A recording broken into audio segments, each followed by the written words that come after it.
Welcome, Pewter Report readers, viewers, and listeners, to a brand new edition of the Pewter Report podcast. It is the Pewter Postgame Show as we react to a very entertaining game. A great way to start the year with the Bucs defeating the Carolina Panthers by the score of 30. What was the final score? 30-24? Yep, that was it. Exactly. 30-24. The Bucs are your NFC South champions. I'm your host, Matt Matera. Joined with me from pewterreport.com is Josh Capo. And Josh, as we all expected, as we all imagined, the Bucs are NFC South champs. It's exactly what we talked about before the schedule was out. We said, Bucs are winning this. No problem at all. No big deal. Yeah, we all knew that they would have the division wrapped up before Atlanta, right? This is exactly how everyone pictured it. Oh, and right off the bat, we got a super chat. Appreciate our guy, Marquise Davis. Appreciate everyone in the chat watching along with us in the comments as well. If you give us a super chat, we will make sure we answer it right away.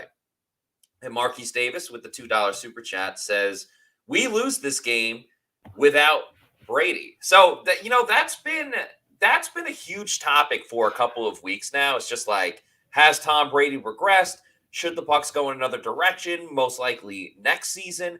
What should Tampa Bay do? And I've always said, well, I don't think the Bucs win those games, those crazy comebacks against the Rams and the Saints, and now the Cardinals last week. I don't think they do that without Tom Brady. So I think the whole Brady is washed discussion is now dead to rights right now. What do you say? Yeah, I mean, I don't think that the Bucs win a lot of games without Brady. It's a quarterback-driven league, and they built this team up and then went out and got the quarterback that they thought that would bring them Super Bowls and division titles, and he did that the first 2 years he was here, and he's helped them do that this year. It hasn't looked the same this year, but absolutely Brady is playing at a high level. He played at a very high level today. Matt, you mind if I give some Brady stats? Please do. And just for everyone watching, that's Tom Brady saying hi to his haters. He's waving at the haters. So Brady ended up throwing the ball 45 times today, completed 34 of those passes, 432 yards. I believe that's a season high for him. And critically, 3 touchdowns, which helped the Bucs not only win the game, but lock up the division with 1 week to go in the season.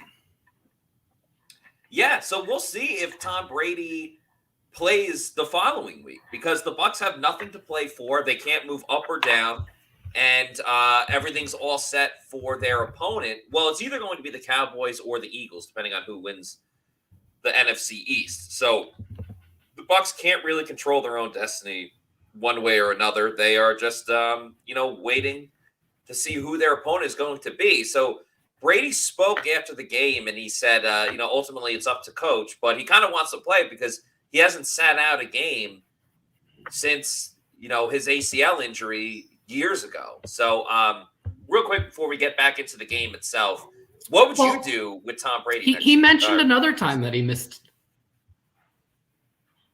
Yeah, he mentioned another time where he missed some time as well. I thought that was kind of funny. He had mentioned that he missed the time with the ACL injury, and then he also mentioned that he missed 4 games in 2016. Wasn't for injury. Wasn't for injury. Wasn't because the division was locked out. It was to start the 2016 season, and then he made sure to say he was being very polite in how he referenced those 4 games that he missed. Right. And I thought that was hilarious. Yeah, Tom's always good for a quote or two. I think the quote of the press conference was Todd Bowles. He was asked about, hey, well, obviously there's a lot of Bruce Arians discussion today, and rightfully so. He went into the Bucs Ring of Honor. But the question essentially was, we know how Bruce Arians likes to celebrate. For those that don't know, he's a big Crown Royal guy, so he'll usually do Crown Royal and cigar.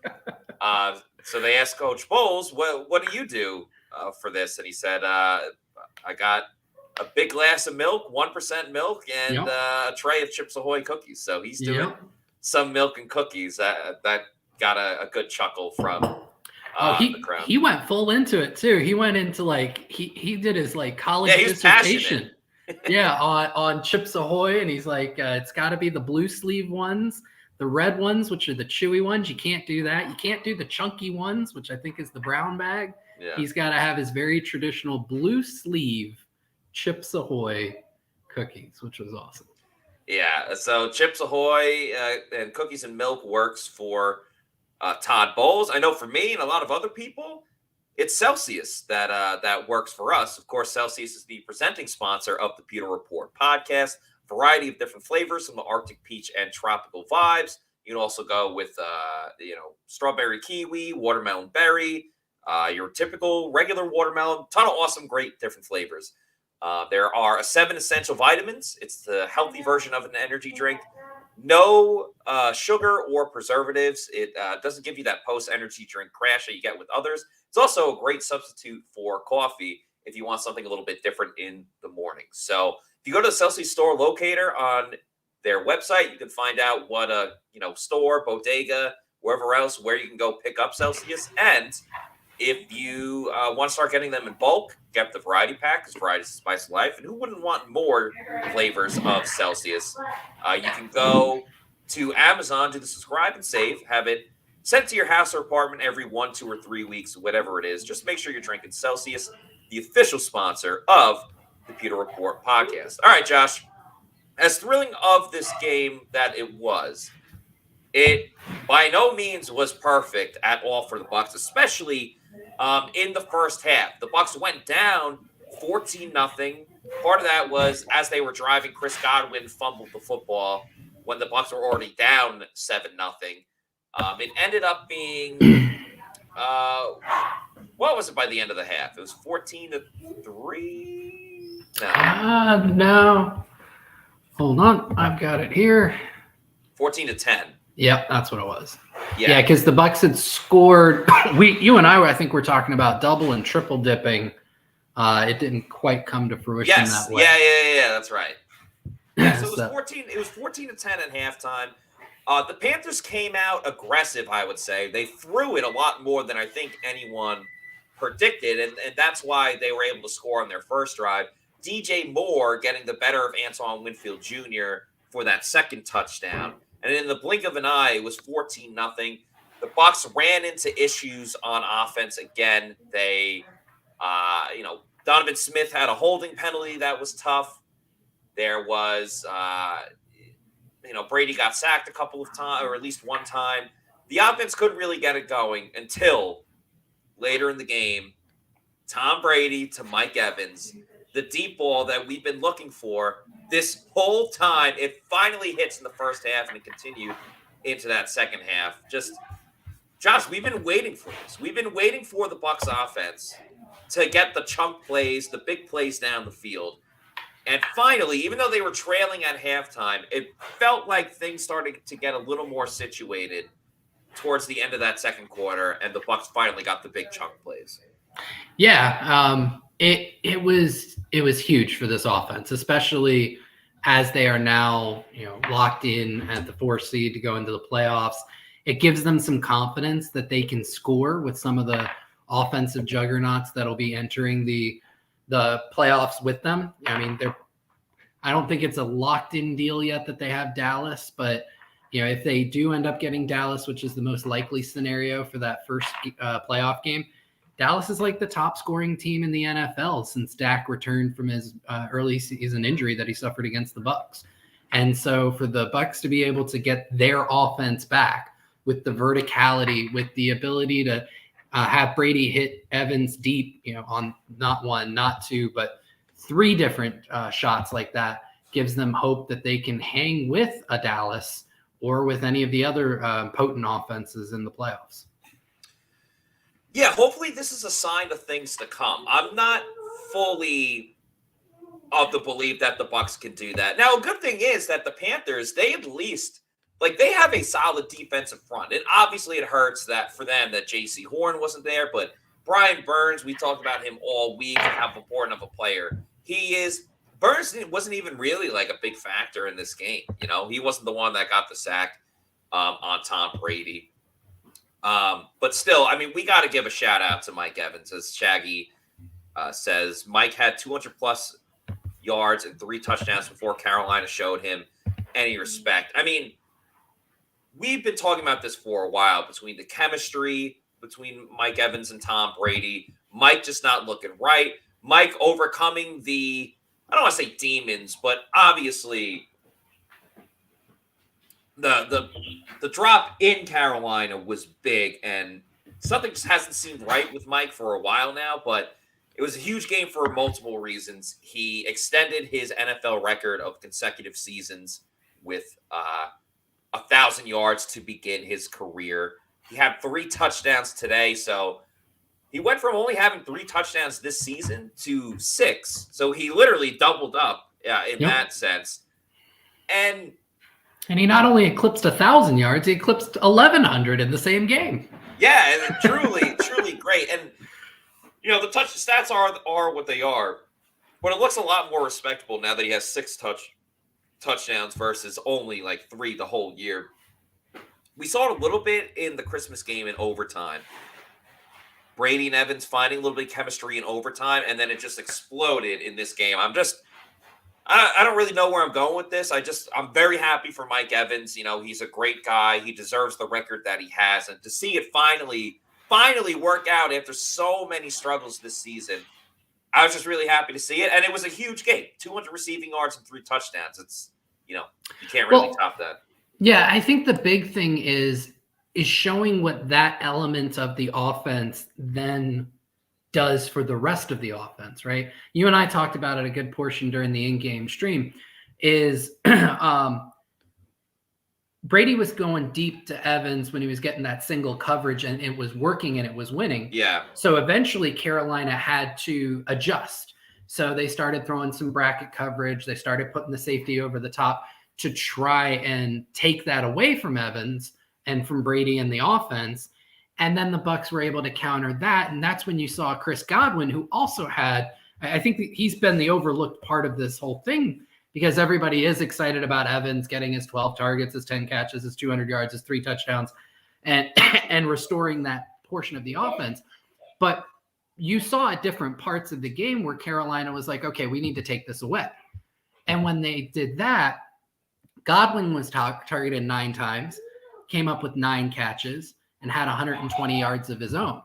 So the ability for the offense to then adjust to what the defense is doing to them, when they went to take away Evans, they were able to continue to move the ball down the field through Godwin. And that's really what this offense has supposed to be ever since 2019, when Jameis Winston was the quarterback.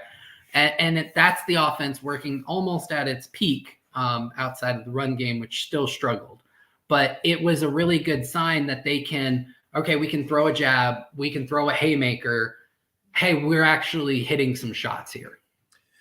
What would you make of the game for Godwin? Because he had the tough fumble. He had a pass interference penalty on him as well. But he did have 9 receptions and was a big part of the offense. I know JC put him on most disappointing, and I understand why. But what would you say to how Chris Godwin played today? I don't really blame him for the fumble because, looking at the replay, he did everything you would want somebody to do in that situation to do in terms of wrapping the ball up. It was just a great punch by the defender. So I take that away. The penalty was costly. But ultimately, Godwin, for a good portion of the game, was kind of the engine that drove the Bucs offense. And that's what they need him to be. That's why they pay him $20 million a year. So I overall, I'd say he had a pretty solid game. On a snap-to-snap basis, definitely a very good game. He had 2 really critical plays that, you can't expect that going forward. You shouldn't expect it going forward, and it really can't happen going forward. But on a snap-to-snap basis, he had a really great, I would say, a solid game. Yeah, and each week, I think we're getting closer and closer to the Chris Godwin that we all know and love. Got a super chat from Brandon Mackey.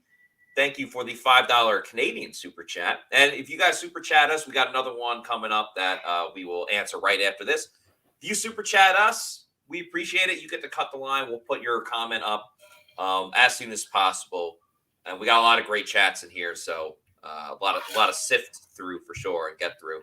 Brandon says, not terribly optimistic, but if the offense plays the way they did in the fourth quarter and the defense keeps this up, no reason the Bucs are out of contention. Yeah, we've kind of said this before. If the Bucs played kind of like how they did in the first half against the Bengals, or how there are brief stretches of time where the Bucs put it together. I think the Germany game against Seattle is the biggest large sample size we have of that, and Kansas City. The Yeah, offense played well against Kansas City. Yeah, they did. But again, I feel that's just more desperation time. They were so out of the game. But I do think if the offense could do this for a full 4 quarters, and the defense, man, it's tough. It's one of those things. And they made big plays today. We'll talk about the defense in a moment. But it's finally the Bucs offense shows up, and now the defense kind of not falls apart, but didn't play the most stout game possible. It was kind of close later in the game. But listen, Tom Brady in the playoffs, I don't think you could ever truly rule it out. So thank you, Brandon, for that super chat. King James 813 with the $9.99 super chat. Thank you, King James. Do you think the Bucs rest some guys next week to try to get healthier going into the playoffs? New subscriber, love the content. Hashtag go Bucs. Thank you, King James, for subscribing. Love hearing King that. James. Appreciate that.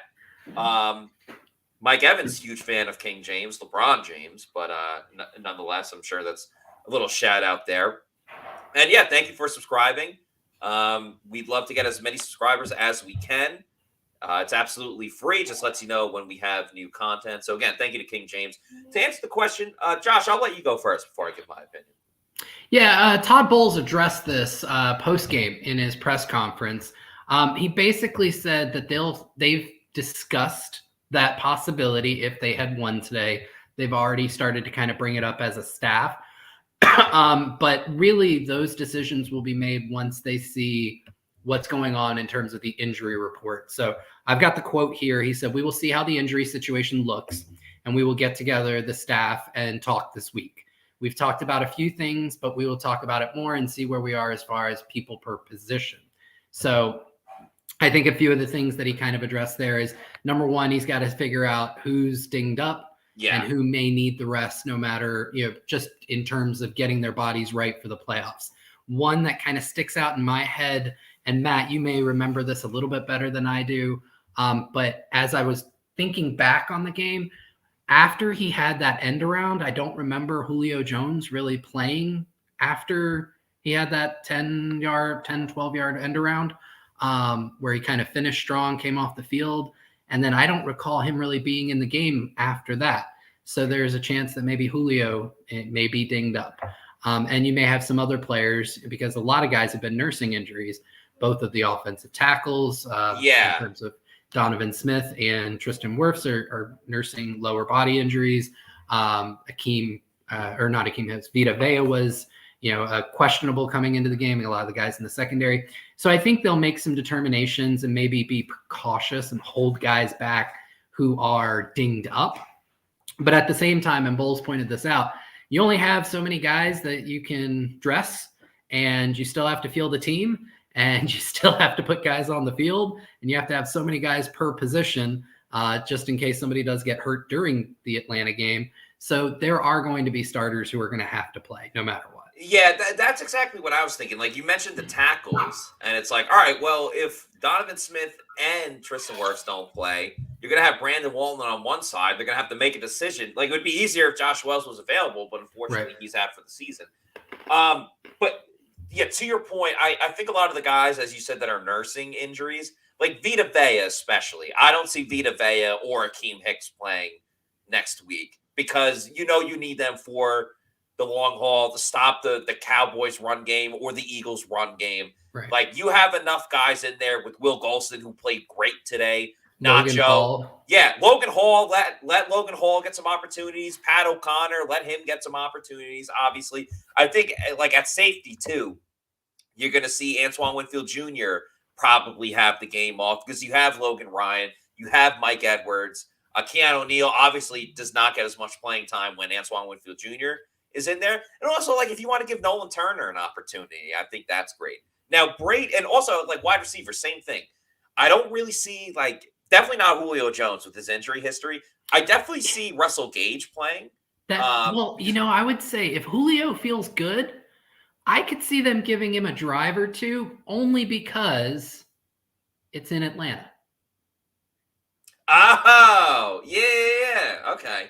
Yeah, I wasn't really focusing on that part, but yeah, that would make sense. I wouldn't even think, like, with Brady, I know he always wants to play. I could see Brady playing like the first quarter, and then it's like, all right, I got my start. It helps for my stats or whatever. And then we see Kyle Trask, maybe Blaine Gabbert, local hero.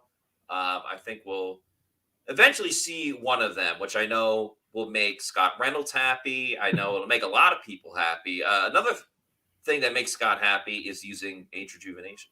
As we age, our hormones decrease, both for men and women. I was tired all the time, had no sex drive. I was groggy. I felt like I was 80 years old because everything hurt. I came to age rejuvenation because I was tired all the time. Bioidentical hormones has really made such an impact in people's lives. I actually enjoy shopping now. Got all my energy back. Mind is sharp. I feel like I'm 18 again. It was perfect for me. Get with age rejuvenation. Do it now. Don't wait. Call Age Rejuvenation today. Look better, feel better, have better sex using age rejuvenation. You see John Gilmore of the Bucs in the Peter Tailgate Show. Speaks very highly of it. Scott has talked a ton about how much it's helped him, just feel better in general and be able to go about his day. So check out age rejuvenation. See how it can help you with their testosterone therapy, peptide therapy, stem cell therapy, and more. Go to agerejuvenation.com. We talked a lot about the offense, Josh, but we got to talk about this Bucs defense. Again, started out pretty slow, but the one thing that we've really knocked them for this season is their inability to turn the ball over. And there was a point in this game where there was a great comment. The name is slipping me at the moment, but there's a great comment about, the bounces just are not going the Bucs' way. Sean Murphy-Bunting stripped the ball, but it went out of bounds. Chris Godwin, there was like a botched snap situation with Sam Darnold, but the ball went right back to him. And later on, the football gods were in favor of the Bucs. Sean Murphy-Bunting had an interception, a great play down the field, good coverage, makes the pick there. And then obviously the huge moment of the game with the Bucs leading, Panthers looking to make it a 3-point to tie the game up. There's another fumble. Well, sorry, not another fumble. Anthony Nelson goes in pretty much untouched, like a great move by him to create that separation. Goes to Sam Darnold's blind side, gets the hit on Darnold. The ball is fumbled, and it's recovered by Vita Vea. As you can see, the hit here by Anthony Nelson. It set the Bucs up at like a 5-yard line, and they scored 2 plays later on a Tom Brady QB sneak. Going into the game, we expected the Bucs to prepare for the run. They did. They did a great job against the run. It was the Panthers throwing the ball that was kind of giving them fits. DJ Moore, who we talked about before.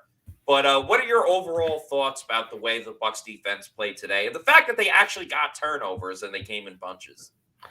Yeah, I think a few things that you touched on. So going back to that Nelson sack, so second week in a row that he gets a strip sack. Last week against Arizona, he just came in unblocked. But this one, he beat left tackle Ike Ekwonu, just really used his length really well and got around the arc and got to Darnold. And you see this really great shot here of him knocking the ball free, set the Bucs up. And I think the Bucs did a great job of stopping the Carolina Panthers run game. But I also think the Carolina Panthers did a great job of stopping their own run game.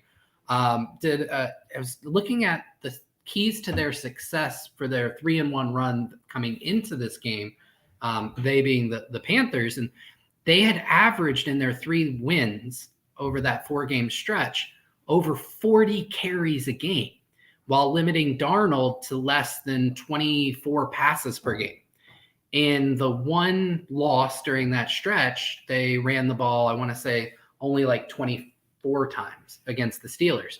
Well, against the Bucs, they only managed 23 carries for a total of 73 yards. And so the Bucs really did a great job of kind of limiting Deontay Foreman and Chuba Hubbard to 16 carries for only 47 yards. But it was really curious because Carolina just kind of came out and they did not try to establish that running game at all. And we commented on it on the opening drive. They really put the ball in Darnold's hands, and he ended up throwing the ball 37 times. 23 of 37, 341 yards, 3 touchdowns, and an interception. And there were times where that passing offense looked good. But I think in any NFL world where you say that Carolina passing attack against the Bucs defense, given enough time and a large enough sample size, the Bucs defense is going to win out in that matchup.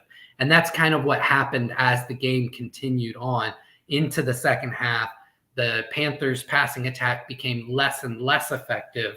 And Sam Darnold was less and less effective, despite a couple of really great throws. Yeah, the touchdown to Moore. Absolutely. He put some dimes out there, but the more that the Carolina offense leaned on him, and it seemed like that was actually the game plan, the less that he was able to hold up for that.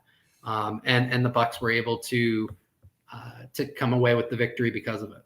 And Devin White had a fumble recovery as well. So shout out to Devin White. I agree. I think the Bucs defense got stronger and stronger as the game went on. You know, the last field goal, kind of like a prevent type of thing. I don't really put too much stock into that one. Zachary Jarvis with the $4.99 super chat. Appreciate you, Zachary. He says, do you think it's possible for Ryan Jensen playing at least a half next week? Yeah, this is a tricky situation because he's back to practicing. He's in that 3-week window where he can be called to the roster and taken off of IR. So he essentially just went through his first week. So they have to decide either this week or next week if they want to activate him to the roster. I think, and I'm curious to get your thoughts, I think it is a huge gamble to just incorporate Ryan Jensen into a playoff game. I don't care if they're the home team. A playoff game, if they're not playing the whole year, and you want to talk about continuity and all these different things. He hasn't played the whole season. Now, all of a sudden, he's going to play in the playoff game. It's not like he can get a break and things like that. That's not how it works for the offensive line. With that said, if there was any opportunity to get him playing time, it would be right now in this Sunday's game or next week's game where it doesn't really matter if they win or lose. All right, it doesn't matter at all. So I would try to get him out here for that game, but it's ultimately up to how he feels and what the team decides to do. Because if he looks good enough, then it comes down to, do you put him at center, and what do you do at guard now? Because Robert Hainsey has played really well. Is he just going to be the guy off the bench? I don't necessarily know. It's definitely something that is going to be of a lot of discussion this week. Yeah, gun to my head, I don't think Jensen plays against Atlanta, but I think you see him as the starting center against or for the playoff game, for the wild card game. That is my gut feeling on that. And I liken it to kind of Vita Vea during the Super Bowl year, right?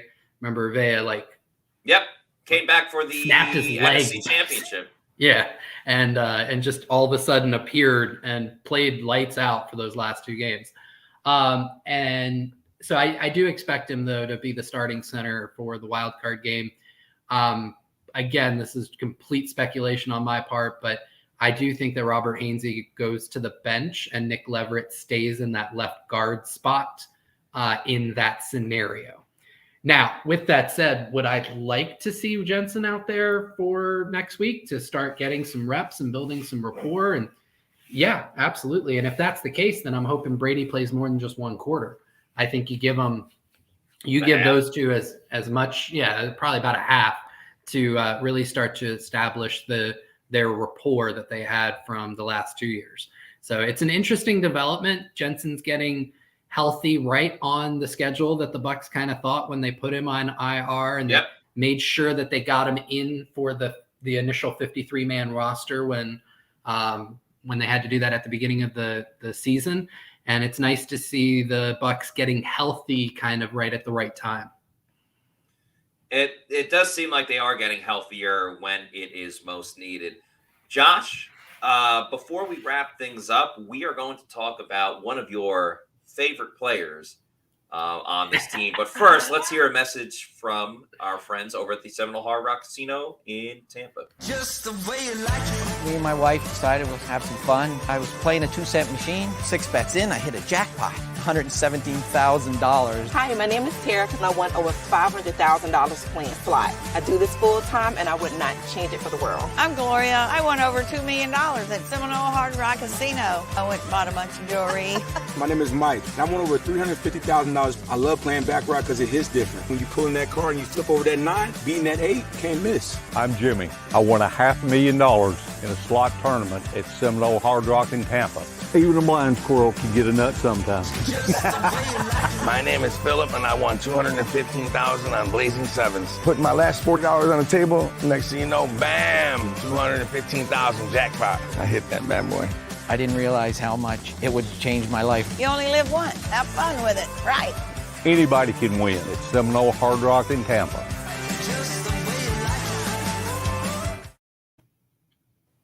Head on over to the Seminole Hard Rock Casino in Tampa, and you never know when you can win big. I got a question for you. I got an answer. All right. Tristan Wirfs is a pretty physically impressive person, right? Yes. Would you say Vita Vea, especially for his size, right? Zion McCollum, he had like a perfect RAS score. Mm-hmm. But if I were to ask you who's the most athletic player on the Tampa Bay Bucs roster after today's game, you better have the right answer for me. I think it would have to be the former national champion, Georgia Bulldog, Jake Camarda. Damn straight. Okay, so Mike Evans has to be the player of the game for his 3 touchdowns and over 200 receiving yards. But I think Jake Camarda made the play of the game. Yeah. With that unbelievably wild moment. So I didn't really see a replay, but I wasn't sure. Was the snap botched by any means, or did Camarda just like drop it? I haven't had a chance to look at it. I'm still fixated on the fact that somehow he was able to recover it without falling down. Yeah. Running without anyone else hitting him either, you know? Yeah. Running to his left.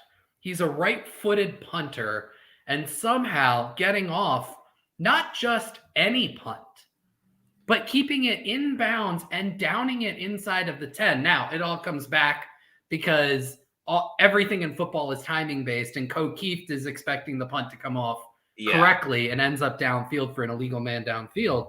But it's just incredible that he was able – the body dexterity, the presence of mind. He's a rookie, keep in mind.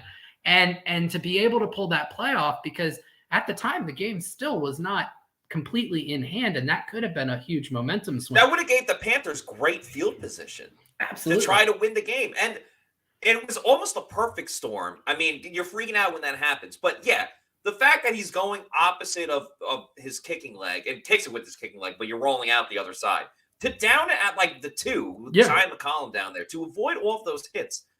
And then the fact that all it cost the Bucs was a 5-yard penalty. Right. They got to kill what? Like 7 to 10 seconds off the clock just to go do it again.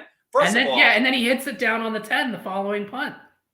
My hands would have been like so sweaty or nervous to catch the ball after that wild play just happened. So for him to then just flawlessly execute another punt right after that essentially, it didn't seal the game for the Bucs because the Panthers went down the field a little bit, but they had to go that much further because of his second punt. and with less time because of what he was able to do on the first one. He's a straight athlete. He's made several tackles throughout the year on. He made a tackle today. His helmet came off too. And the guy runs a 4.56 40. Dude, it's incredible. Listen, the Bucs had a lot of bad things go down on special teams today, but the one bright spot is Jake Camarda. I mean, the return game, it's fine. It's whatever. It's not hurting the team right now. The kicking game is an issue right now. You know, Ryan Succop missed an extra point. He missed a 52, 53-yarder, and he had a 26-yarder blocked. Like, that's just not good. The Panthers had a return that went to the 40, as we just talked about, that Jake Camarda made the tackle. That just can't happen. By the way, great comment by Shaggy. Waiting for the Pat McAfee breakdown of that play. That is, that's absolutely going to be awesome. As this idiot. Somebody please tweet that to me at some point tomorrow. Yeah, please do. That was truly an awesome moment, and just a fun game. Very stressful at times for the Bucs, but they at least, they got the job done. They're going to the playoffs. They're NFC South Division champs and are hosting a playoff game. So truly a great thing to see. Yep. So, as we wind things down, anything you want to see in the Atlanta game that'll give you more hope as a Bucs analyst that they may be able to make a deeper playoff run than most believe that they can at this point? Yeah, well, part of it, again, is kind of what we talked about with who's going to play and who's not going to play. But I would just like to see some type of continuity on offense, whether it's committing to play action, whether it's being more aggressive, going up tempo, continuing to take shots down the field. I think that's really important. Defensively, and again, we'll see who starts, who doesn't. We love when the Bucs blitz. They're great when they blitz. I want someone to step up on the defensive line and say, I can do this myself with a great move. Anthony Nelson did on that play late in the game. I want to see if that could be sustainable for a little bit more, where the Bucs don't always have to rely on the blitz. I know that's their bread and butter, and they're still going to do it. However, let's see something from JTS, who had a good game today. Let's see, like, an Anthony Nelson, I don't want to say breakout game, but like a game where Anthony Nelson is in the quarterback's face every single time. And that play was awesome. Something with Vita up front. I want something from the front four that really makes you feel. I like the Vita thing. Like, I'd love to see a little bit more consistent pressure from the interior, from the A and B gaps. JTS, I think he's done a very solid job of creating that consistent edge pressure. Nelson's been able to throw the splash plays in there to balance things out. But I like what you said there in terms of, whether it's Golston or Hicks or Vea or, it was nice to see at the end of the game, you and I were both commenting on Logan Hall. He was getting some interior pressure on that last drive there. But that up in the quarterback's face and really forcing him where he can't step up into throws, which is something that Darnold was able to do today, I think is extremely important. And then I think for me on offense, the Bucs showed that they could drive today. Like they had multiple sustained drives down the field, 2 of them that went all the way down to the red zone from inside their own 10, right? One from their own 2 and then another one from their own 10. But Brady spoke about it in his post-game press conference, and I think it was very poignant. They have not, and this has been all year long, they have had trouble scoring in the red zone and finishing drives with touchdowns. So that's something that I hope that they'll be able to build upon, no matter who's out there on offense in the Atlanta game, where they get into that red area and they actually put the drive away with a touchdown. They will be things to look at for next Sunday's game. If you're looking for more content from pewterreport.com, we got a lot of articles right now on our website. Post-game recap, most impressive, most disappointing.